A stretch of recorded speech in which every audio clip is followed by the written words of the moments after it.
আসসালামু আলাইকুম, সবাই কেমন আছেন? আলহামদুলিল্লাহ আমি ভালো আছি। তো আমি আরও একটা নতুন রেসিপি নিয়ে চলে আসলাম আপনাদের মাঝে। তো আমি এখানে নিয়েছি চাপা শুটকি দিয়ে সজনে ডাঁটা রান্না। তো এখানে আগে থেকে ভিজিয়ে রাখা শুকনো মরিচগুলো ব্লেন্ডারে দিয়ে দিব। আগে থেকে চিলে রাখা রসুন এবং শুটকিগুলো দিয়ে দিব।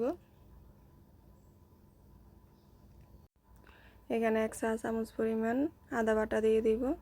তো আমার বাসায় গোটা আদা ছিল না, আমি তাই বাটাটা দিয়েছি, আপনারা গোটাটা দিতে পারবেন। সবগুলো ব্লেন্ড করে নিয়েছি। এখন চুলে একটা পাতিল বসিয়ে পাতিলে পরিমাণ মতো রান্নার তেল দিয়ে দিব। তেল গরম হয়ে আসলে এখানে পেঁয়াজ কুচি দিয়ে দিব। পেঁয়াজ কুচি দিয়ে ভালো করে নেড়ে চেড়ে একটু নরম হওয়া পর্যন্ত ভালো করে ভেজে নিব। এটা আমার এক কাজিনের রেসিপি, তো আমি আপনাদের সাথে শেয়ার করলাম। আমার কাছে ভালো লাগছে, তাই আপনাদের কার কার কাছে ভালো লাগছে কমেন্টে জানাবেন। পেঁয়াজ নরম হয়ে আসলে এখানে কাঁচামরিচ ফালি দিয়ে আরও একটু নেড়ে চেড়ে ভেজে নিব। পেঁয়াজগুলো এই পর্যায়ে চলে আসলে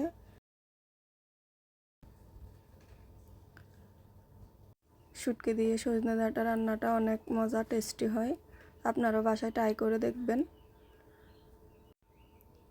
এখন আমি এখানে আগে থেকে বেটে রাখা সব মশলাগুলো দিয়ে দিব।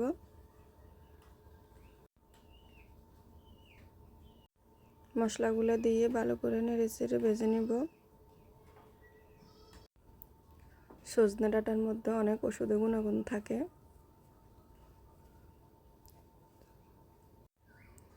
মশলাটা ভালো করে নেড়ে চেড়ে ভেজে নিয়েছি। এখন আমি গুঁড়ো মশলাগুলো অ্যাড করে দিব।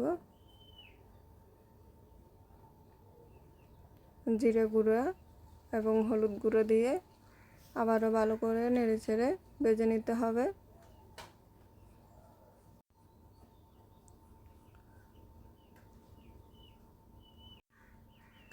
ভালো করে নাড়তে হবে যাতে করে নিচ থেকে পুড়ে না যায়।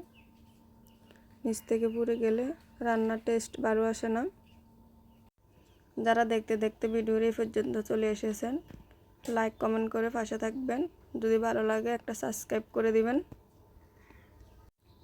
তো এখানে আমি ব্লেন্ডারের জারটা ধুয়ে একটু পানি দিয়ে দিলাম। পানি দিয়ে ভালো করে নেড়ে চেড়ে একটা ঢাকনা দিয়ে ঢেকে দিব।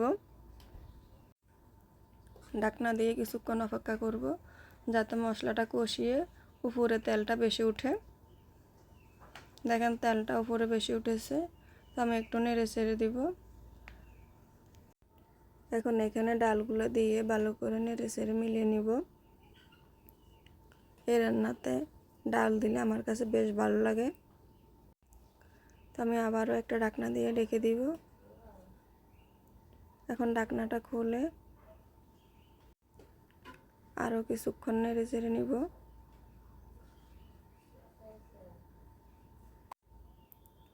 এখন এখানে সজনে ডাঁটাগুলো অ্যাড করে দিব। আমার ডাঁটাগুলো আমি আগে থেকে সিদ্ধ করে রেখেছিলাম। তো এখানে ডাঁটাগুলো দিয়ে ভালো করে নেড়ে চেড়ে একটা ঢাকনা দিয়ে দিব।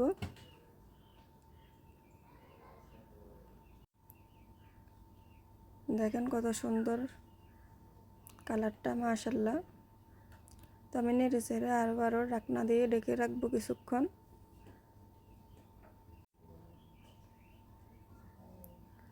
ঢাকনাটা খুলে আবারও কিছুক্ষণ নেড়ে চেড়ে দিব যাতে মশলাটা ভালো করে কষিয়ে যায়।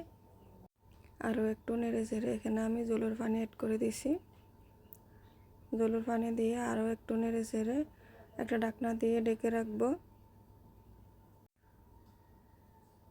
ঢাকনা খুলে এখন একটু নেড়ে টমেটোগুলো অ্যাড করে দিয়ে দিব। টমেটোগুলো দিয়ে আরও একটু নেড়ে চেড়ে আবারও ঢাকনা দিয়ে ঢেকে দিব।